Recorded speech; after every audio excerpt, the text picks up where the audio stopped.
Oke, kita bahas yuk soal Toyota Agya tahun 2014. Mobil ini kan populer banget ya di pasar mobil murah, banyak banget yang pakai.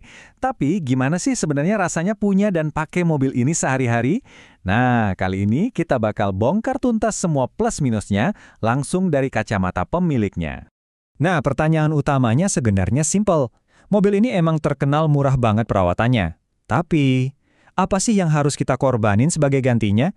Apakah harganya yang terjangkau itu sepadan sama kompromi-kompromi yang harus kita terima? Yuk kita cari tahu bareng-bareng.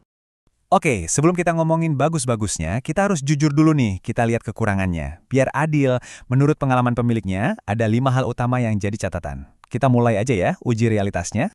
Kekurangan pertama, dan ini kayaknya yang langsung kerasa banget, adalah soal peredaman kabin. Kurang senyap. Kata pemiliknya, suara ban dari jalan itu kedengeran jelas banget masuk ke dalam. Apalagi masalah ini jadi makin parah setelah dia ganti velg ke ukuran 15 inci yang tapaknya lebih lebar.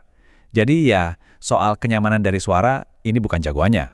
Poin kedua ini mungkin agak bikin kaget ya. Apalagi ini kan mobil Toyota. Persneling manualnya itu ternyata keras. Kaku gitu pas pindah gigi.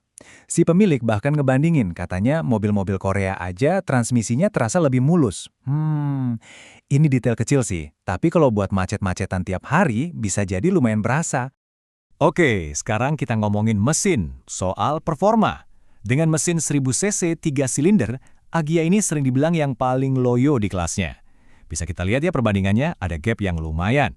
Pas pesaingnya kayak Datsun udah pakai mesin 1200 cc, Agya jadi terasa kurang bertenaga. Ini jadi pertimbangan serius nih kalau Anda sering luar kota atau butuh mobil yang akselerasinya responsif. Lanjut, kekurangan keempat ada di bagian bawah mobil. Suspensinya, atau yang sering kita sebut kaki-kaki, itu rasanya agak ringkih. Ya ini emang salah satu kompromi paling wajar sih buat mobil di harga segini. Jadi jangan harap mobilnya terasa mantap dan solid ya. Rasanya lebih ke ya fungsional aja.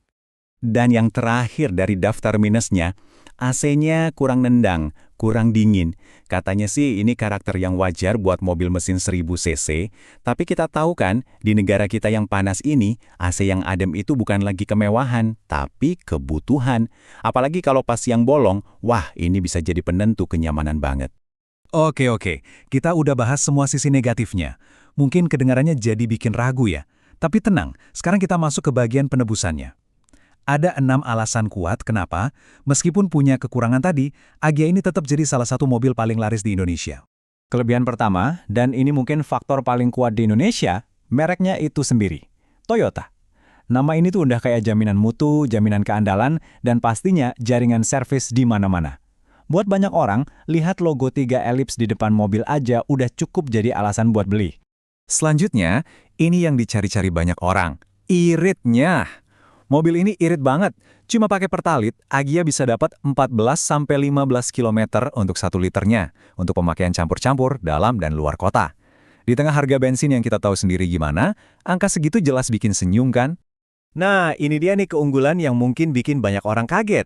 Di antara mobil-mobil sekelasnya, Agya itu ternyata yang paling lapang loh. Ruang kaki buat penumpang belakang itu lega banget, kabinnya juga terasa lebih lebar, dan yang paling penting bagasinya itu paling gede kalau dibandingin sama Brio atau Datsun.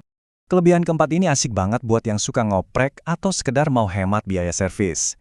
Agya ini mobil yang ramah banget buat diurus sendiri atau DIY. Jadi buat hal-hal dasar kayak bersihin filter udara atau ganti busi, itu semua bisa dikerjain sendiri di rumah. Nggak perlu jago-jago amat jadi mekanik, simple banget perawatannya. Sekarang kita masuk ke kelebihan kelima, dan yang satu ini benar-benar luar biasa. Harga suku cadangnya itu murahnya kebangetan. Kutipan di layar ini ngomongin satu komponen yang di mobil lain biasanya lumayan harganya. Coba kita lihat, komponen apa sih ini dan berapa persisnya? Dan ini dia jawabannya. Panel AC pengganti buat Agya harganya cuma sekitar 20 ribuan. Wow, ini contoh paling pas buat nunjukin betapa murahnya biaya kepemilikan mobil ini buat jangka panjang. Kalau ada rusak-rusak kecil, dompet kita nggak bakal nangis. Dan kelebihan terakhir ini soal investasi. Harga jual kembalinya itu stabil banget. Sebuah Agya manual tahun 2014, setelah dipakai bertahun-tahun, harganya masih bisa diangkat 80 jutaan. Ini bukti kalau depresiasi atau penurunan harga mobil ini rendah banget. Ya karena mereknya kuat dan peminatnya selalu ada.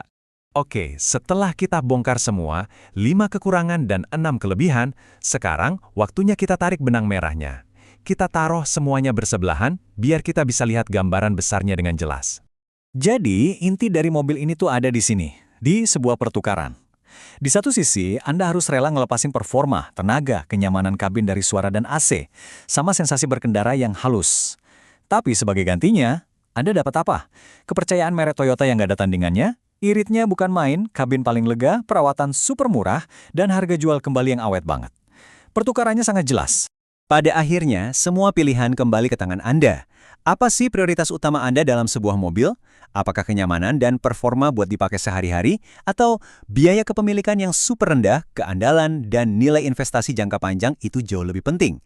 Cuma Anda yang bisa menjawabnya.